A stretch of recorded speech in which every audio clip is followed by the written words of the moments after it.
Hey everyone, Jen back again with you for the Otakuology podcast, doing another show for y'all. This one is for Bob's Burgers, and so this one is actually going to be called Burger of the Week because this show only pops out once a week, compared to what we have for Bob on his menu, which is Burger of the Day. Obviously, there's a burger that comes out every day with some kind of special thing on it. So, let's get into it. This is episode 1 of season 1, Human Flesh. And this is the one that starts off the whole shebang for Bob's Burgers. I would argue to say that the opening is the most crucial to this episode because they go through a re-opening for Bob's Burgers. One was like rats, one was a fire, one was a tree falling on top of the house or whatever. And so that actually tells you what happens that made them close the 3 times before they actually opened this time, for this new opening, basically, which I guess is the 4th time they've opened since it's 3 re's. But basically, we get into this. Bob is owns a burger joint, obviously, key in the name, Bob's Burgers. And he's married to Linda, his wife, and we also have the 3 kids, which are Tina, the oldest, kind of awkward.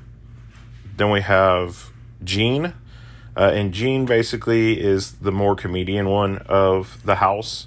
Always thinks he's funny, things like that. And then we have Louise, which is like the big adventurer / problem starter. So I like how every family member is pretty diverse in what they are.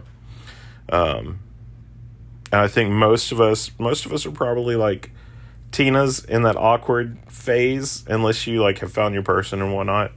And then the ones of us that joke a lot are probably Gene's. I would reckon to say there's probably not a lot of us that are Louise's, but we do have that. And this starts basically with Bob telling them, hey, we're kind of a family restaurant. We need to do different things. We have a new shipment of meat in, and your mother and I have to go grind the meat. No pun intended there. So they go downstairs to grind the meat and everything. He puts everybody in charge. Tina's on the grill. She's got some kind of a weird rash that is probably a mom's problem for this. Bob actually does tell her to do that. We have Louise, which is working the counter, and Gene, who's wearing a luxurious burger costume that is supposed to stand outside and give people samples and whatnot.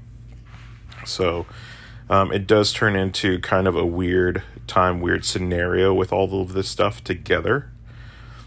But as this show is kind of somewhat named after, we have the Burger of the Day, which is another thing that I will pinpoint out in this. This one is called New Baconings.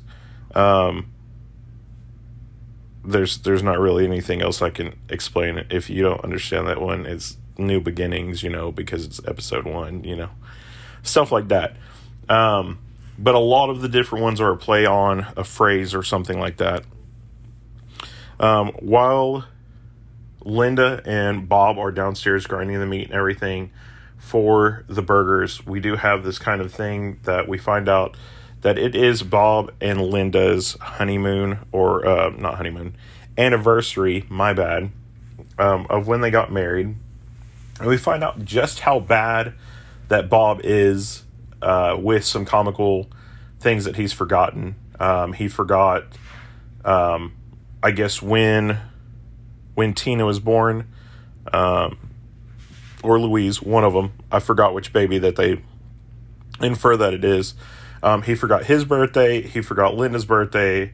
And just like a bunch of stuff. Bob doesn't remember, I guess, because all his days working at a burger joint just kind of run together. So we do have a bunch of funny stuff that happens with that.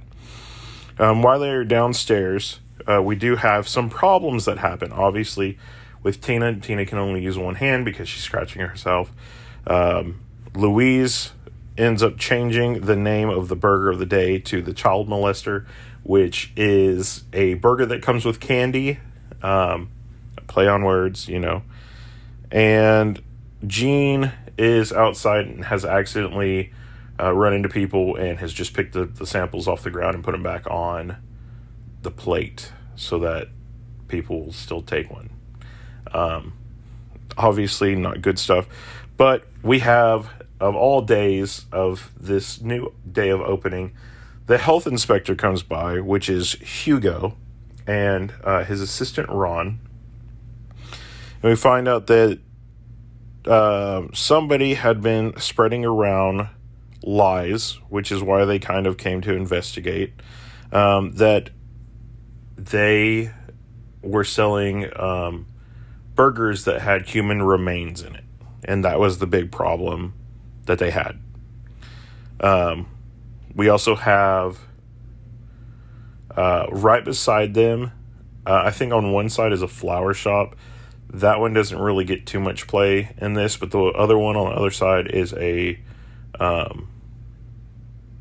mortician, and he actually does all that stuff, and it's kind of funny.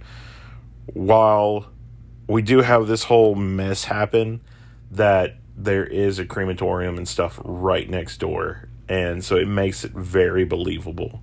And we find out the reason why this got spread around is because Louise told her class that. Obviously, they spread it around to everybody else in school. But we also find out as well that Hugo basically is trying to write them off, besides the stuff that all three of the kids have messed up on, that they are working. And Hugo basically says that that is child labor, and that he's going to have to shut him down and everything. And they can't really believe anything. So he tells them that they're going to basically close up the shop and put a big sign on the window that says may contain human meat or human flesh. Thus, which is where the name of our episode comes from, Human Flesh. But we also find out that basically Hugo and Linda used to date, and they were actually engaged and going to get married, and Linda's parents actually kind of turned them down on that because she said they told Linda that Hugo just wasn't interesting enough.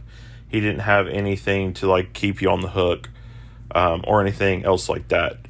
Linda's the only one that said that basically Hugo was a good kisser, and that's about it.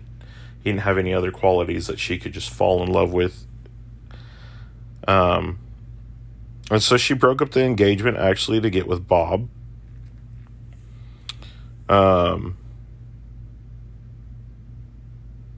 And we also have another part in this where we find out why Louise actually made up this rumor, because her parents weren't interesting enough. Owning kind of a hamburger deli or pizzeria or anything obviously just doesn't seem that exciting to her versus other people's parents that do have other things that they do.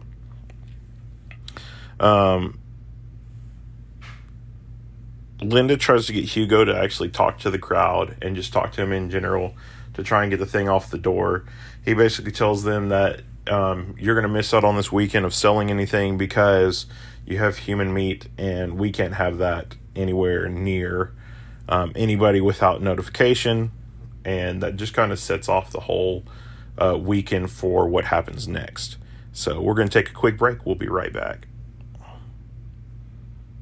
Hey everyone, welcome back to Burger of the Week, a podcast about Bob's Burgers. We're on season 1, episode 1, Human Flesh. Hopping back into it, everybody said that they basically need to straighten up with Bob because all the kids and everything basically got the health inspector there, and it all started with Louise saying that from the crematorium next door that they sold burgers made out of human flesh, which obviously makes a big impression on people, especially health inspectors when they have to check it out.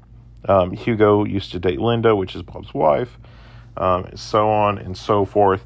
We do have a weird quinky-dink happen where Bob is making a burger for Mort, which is the mortician, which is also another funny thing, obviously.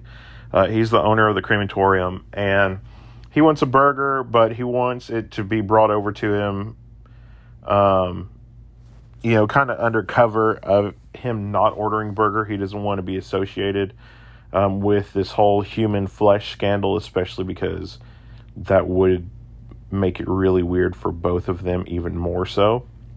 So he pulls Gene in, waits for Gene, and is going to give Gene the money. He has to go somewhere else to get it, though, and tells Gene don't push any buttons. He accidentally pushes one, and this guy that owns some kind of a candy company died, and so his casket is tricked out in like candy designs and stuff like that. Gene accidentally hits it, and it raises the coffin up because the room is underground. Raises the coffin up to the sidewalk, and somebody knocks it out to where it goes in front of Bob's Burgers, and the coffin top actually comes open, and here's this guy, obviously dead, waiting to be picked up still, in front of Bob's place for this kind of on-running joke for the episode of they're getting a delivery of human flesh, basically. Bob tries to go in and talk to the crowd and chill them out and everything. And we find out that basically Hugo is mad at Bob and is trying to ruin his weekend for this reason alone. Ron, which is the other guy that we didn't mention, but Ron is the side health inspector guy. And he actually brings up to Hugo, why are you doing this? Are you just jealous because, we have a little lab that's in the back of the van. Why can't we just do the test here already? And he tells him some kind of little code, which if you've seen Bob's Burgers and you know this and you've seen episode 1, let me know if that code is relevant to life. It's like, if it's a certain color, then it means that it's got salmonella. If it's a different color, it's got something else. And if it's this other thing, then it's human flesh, which is a weird concept that they have one thing that does all that, but everybody leaves, all this other stuff. There was one lady in the crowd, an old lady, that said, that might be good. And later on, she comes and talks to Bob about them, a club actually coming to eat at his restaurant. It's called the Adventurous Eaters Club. And it's kind of a weird concept. It's them trying, a group of people that all tries weird stuff. They ask him, do your burgers actually contain human flesh? They said yes, or Bob said yes. And he starts getting like a whole busload of people to come in, and they agree to pay $50 a hamburger to have this human flesh burger thingy. And it starts ruling out a lot of different things. Because in this moment, as well as they're all filing out of the bus, Ron comes up to try and tell Bob that his meat is fine. And keeps saying different stuff about it and keeps trying to go on. And Bob keeps yelling at him and telling him to shut up and getting mad at Ron because he just made this deal on all of his burgers basically being $50 for this human flesh adventurers eater group. And obviously they're not going to be able to tell the difference, but him trying to figure out how to keep that and shut Ron's mouth so that they don't find out that his burgers are just regular beef. So the meat does get cleared, and we find out that basically later on they go to the wharf, Bob and Linda and the kids, and they ride the Ferris wheel. Bob and Linda do, and the kids do in a different one. and Bob takes Linda kind of on a romantic spin around the Ferris wheel, and that he's been practicing kissing because earlier in the episode, Linda said how good of a kisser that Hugo was, and that Bob was very sloppy of a kisser, and that you basically at some points could use like a raincoat or a rain jacket, as sloppy as a kisser as he was. But he's practiced it, he's worked on it, and he's trying to do better, especially with it being their anniversary and everything. And that's kind of how we start off this whole thing with Bob's Burgers. So there's just a lot of craziness with it, I guess. But as this one goes and everything else, I think that the relevance of this episode that makes it good is that it is new, and it is the start of a journey for anything that you watch, basically.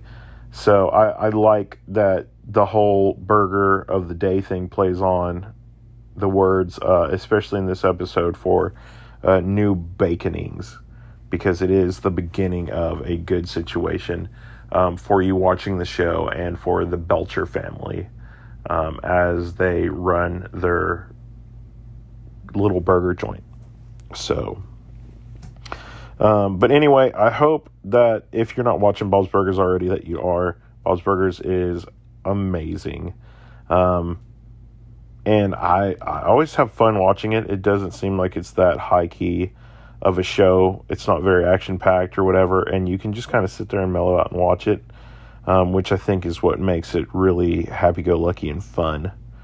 So, but anyway, as we say on Otakuology all the time, we will see you next Tuesday. Hopefully you will try out Bob's Burgers. Let me know how it is. And go on another adventure with me as we watch season 1 of Bob's Burgers again. Until next time, thanks for listening. Bye.